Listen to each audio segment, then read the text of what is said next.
Hello, everyone, and welcome to the Don't Risk It podcast presented by VFIS Client Risk Solutions. This program focuses on the exposures our clients frequently encounter and discusses some potential solutions to help reduce these exposures. I'm your host, Chris Rogers with VFIS Client Risk Solutions, and today we're discussing some best practices as it pertains to water rescue. Bryan Duquin is a team member of mine on the Client Risk Solutions team, and he's going to be assisting me with the interview today. I want to welcome Todd Stahl to the program. Todd is the president of WhiteCap Water Rescue Training, and his company specializes in water and ice rescue training, and they're located in South Central Pennsylvania. Todd, I want to thank you for taking the time to join us today. How are you doing? Good. Thank you for the opportunity for inviting me to share some water and ice rescue safety. Absolutely. It's a pleasure to have you. So what are some of the ways that an individual who considers themselves an experienced swimmer may find themselves in need of water rescue? Water can be powerful and relentless. Many times rescuers underestimate the power of moving water. Rescue personnel must continue to stay in good condition, practice their swimming skills and techniques. We continue to stress the work in the 2 in, 2 out rule. So what are some of the ways that a good Samaritan, they might have the best intentions if they come up on to help someone, what are some of the ways that they can safely assist a potential victim, outside of calling 911, but without increasing, we don't want to have 2 victims now instead of 1 victim. Sure. So first thing we want to do is make sure the scene is safe, and then we want to secure the scene. Do not allow others to enter the water. We want to keep a visual on the victim or victims and communicate with them, possibly aid them in the self-rescue. If we can get a count of how many individuals are in the water and relay that, perform a basic size up and assessment, that's all good things as long as we're staying out of the water. So, in your experience, is it best to seek help versus interjecting into that? Because again, like I said, you want to stay out of the water because you're going to become a potential another person that needs to be rescued. So is it best to, as much as you want to help, stay and get the professionals involved? Correct. We want to stay out of the water, remain on the shoreline where it's a safe haven. If we're not trained, we're not outfitted, again, we do not want to enter that water. That's a hazardous environment. If not properly outfitted and trained, you could become the next victim. So when we, when our teams go out or they're training for this program, what is some of the, the minimum PPE that's suggested for initiating a water rescue? The minimum PPE, personal protective equipment, would be a life jacket with a sound-producing device such as a whistle, a rescue strobe device, and a water rescue helmet. And again, that would be on the shore-based environment, which we would call the warm zone. If working in, on, or above the water, a rescuer should be outfitted in a life jacket, helmet, a dry suit, feet and hand protection. If operating in cold water, we also want to add a base layer to, again, allow us to work in the cold conditions and prevent or reduce the hypothermia. And Todd, I think it's important that going off of minimum expectations for PPE, it's important for us to stress what we should not be wearing when affecting any type of water rescues or being on the shoreline. Can you go into that a little bit as far as stuff that we want to avoid? Correct. Some of the PPE we want to avoid wearing would be turnout gear. Turnout gear is heavy, it's bulky, it's poor mobility, limited mobility, and it doesn't add any type of thermal protection or barrier when in the water. Definitely want to remain on the shoreline and in the cold zone when wearing PPE, such as turnout gear. Another PPE ensemble that we often see in moving water, which is very hazardous and dangerous, is an ice rescue suit. For those not familiar with an ice rescue suit, they're very bulky, heavy, poor mobility, and extremely high buoyancy level, 36 to 40 pounds of flotation. Therefore, if you're interacting or taking part in a swift moving water incident, once you enter that moving water with an ice rescue suit on, the current, the strong velocity of that water will sweep you downstream. Again, it's very challenging to swim from point A to point B with an ice rescue suit on. And quite often, we want to make sure that we have the the proper PPE when dealing with these low volume, high risk incidents such as water, whether it be flood, urban water, rural flooding, and so forth. So as part of your training, when you go out and visit with departments, do you focus on the mental side of it, is including obviously the technical side of it, but to some degree, if you go up to a situation, you're going to have to slow down and kind of process it versus just immediately, kind of like you mentioned, the bunker gear. If you're coming up to a scene, you might have your bunker gear on. Your first inclination is to jump into the water and help. Is there any, mental side of it where, process the situation, slow down, because sometimes our inclination is to run and try to help as quickly as possible? Yes. Again, water-related emergencies are low volume, high risk. We want to continue to train in all conditions, nighttime and daytime. We want to be proficient with our swimming skills. We must be able to save ourselves before saving others.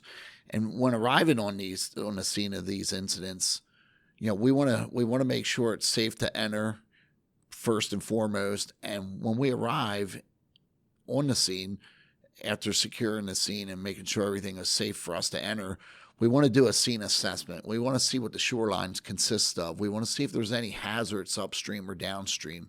We want to be able to identify what the water conditions are and move on from there with how many victims do we have in the water. Is this something that our team is trained to perform? And if not, then we need to call for additional resources to execute this rescue. Todd, I think that brings up a good point in the aspect of training. A lot of times the industry doesn't necessarily look at water rescue as a specialty practice or a high risk practice, such as they would trench rescue or confined space. But at the end of the day, it is certainly a high risk rescue procedure. Can you kind of elaborate as to why it's such a concern that we're not doing some of those trainings and really focusing on that aspect? Well, it's 2K22, and water rescue, whether it be flood rescue, urban flooding, or just a pond-type rescue, we are experiencing more fatalities and injuries in water-related emergencies than a trench rescue, a confined space incident, tower rescue incident. Of any of the rescue disciplines out there, we are definitely experiencing more fatalities and injuries in water-related emergencies. And again, these are low volume, high risk calls, and we don't get the opportunity to prepare for many of these and respond to these calls. So therefore, we have to double up on our training, and we got to continuously train individually on our skills and as a team. It is very important to train within our agency, work together as a team concept. The better we train as a team, the more we're going to be efficient and prepare for these types of incidents.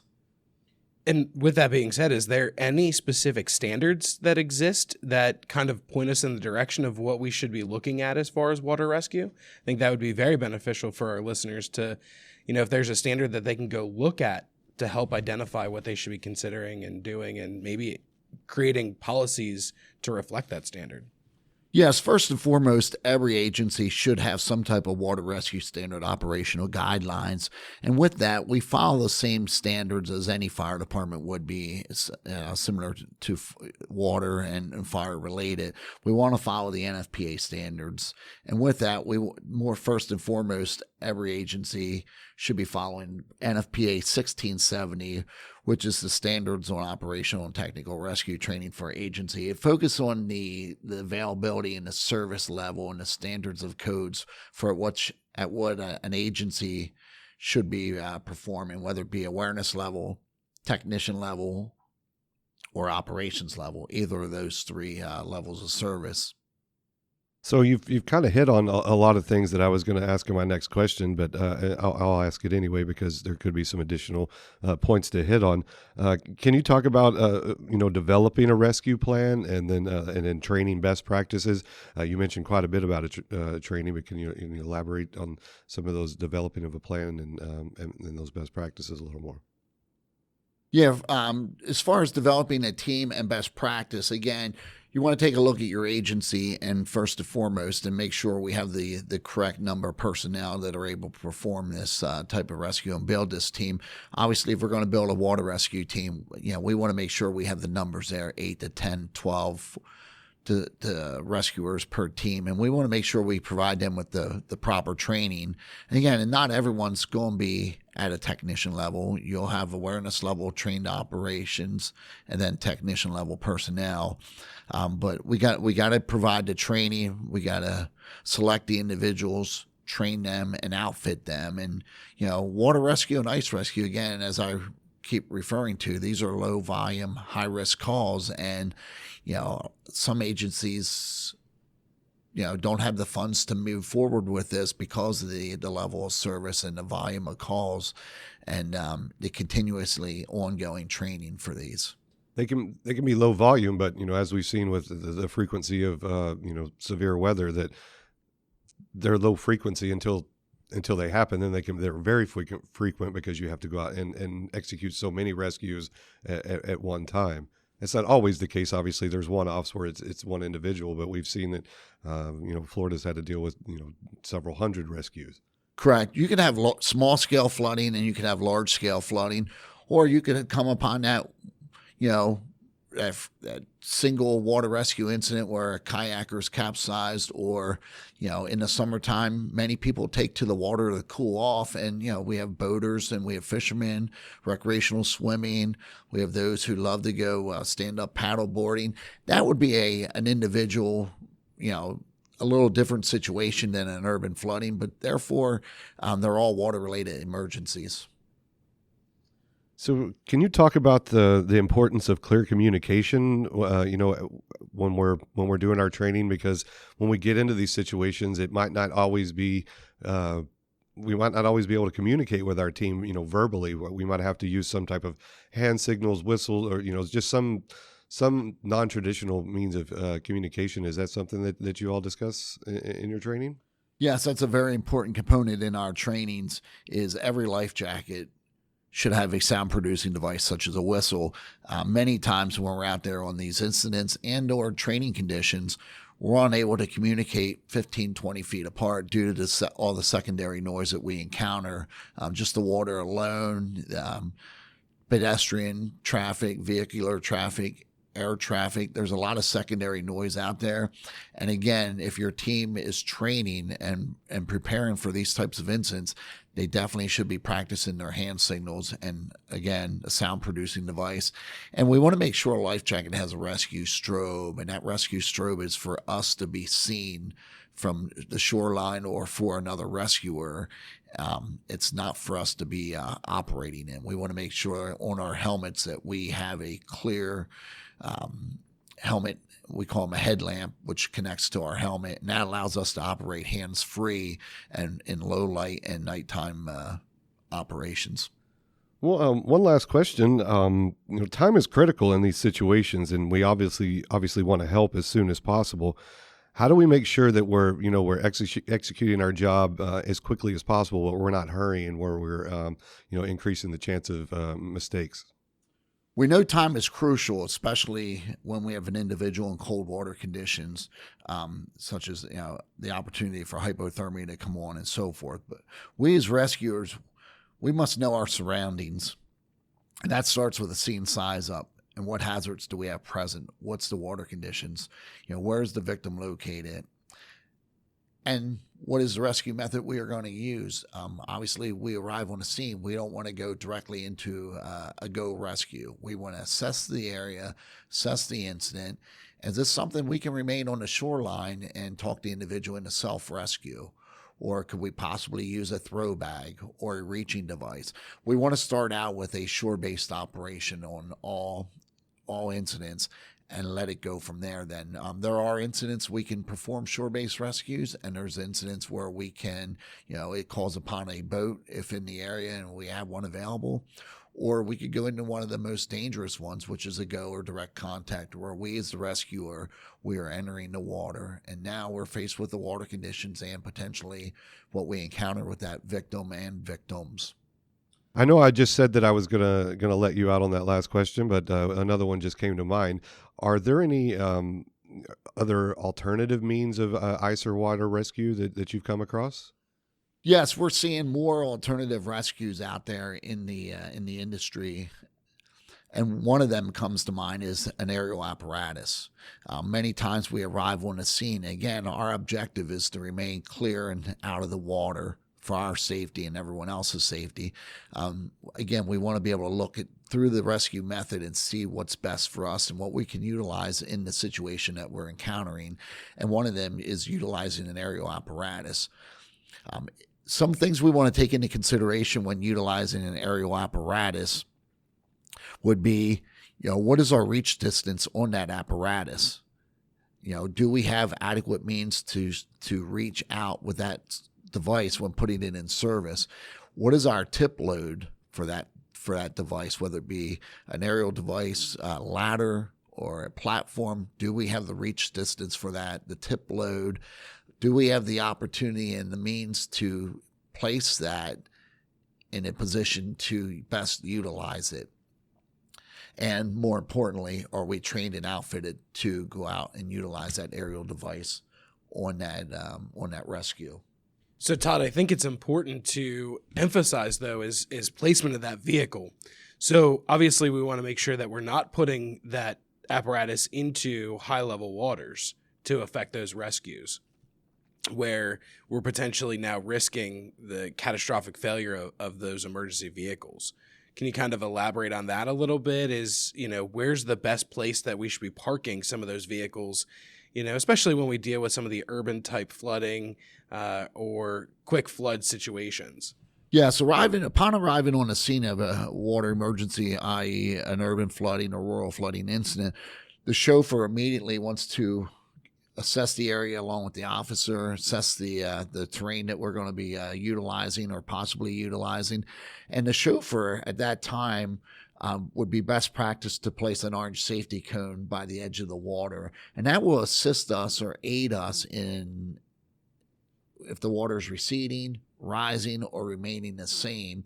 And, that is a good practice to utilize, is placing a traffic safety cone at the edge of the water, which will, again, allow us to monitor the water conditions. And again, the placement of that apparatus is going to be vital. Obviously, if it's a mid-mount apparatus and we're going below grade and our greatest reach is going to be off to the side, but there's going to be times when we're unable to utilize that off to the side of a mid-mount, and we have to go off the backside of it, and we just got to be aware that we're not getting our furthest reach and we're not going below grade. But we definitely want to make sure the personnel utilizing the apparatus in this rescue situation is trained and outfitted for it to come. Another alternative rescue mode it's greatly coming onto the scene now is the high water apparatus. The high water apparatus vehicle is definitely a good means to go. Again, it's just another tool in the toolbox, just like an aerial apparatus. These are tools in the toolbox for these water-related incidents.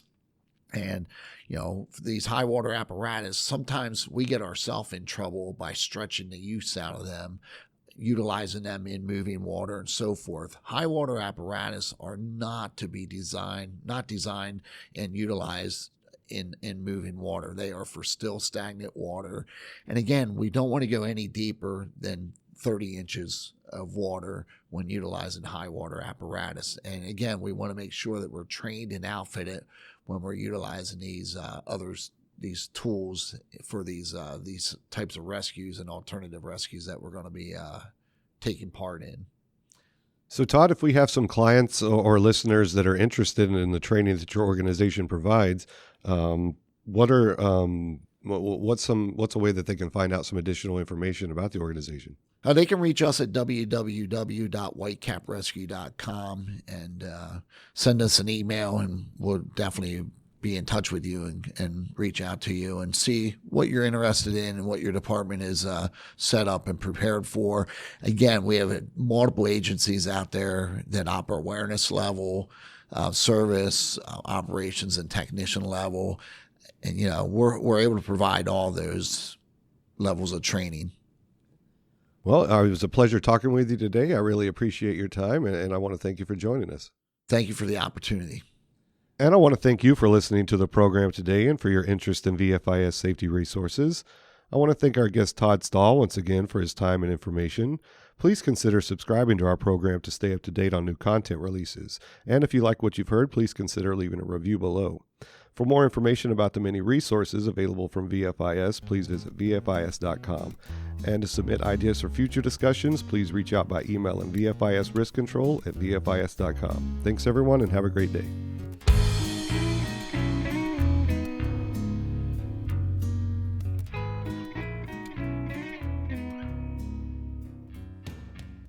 The views, information, or opinions expressed during this program are solely those of the individuals involved and do not necessarily represent those of Gladfelter Insurance Group, VFIS, and its employees.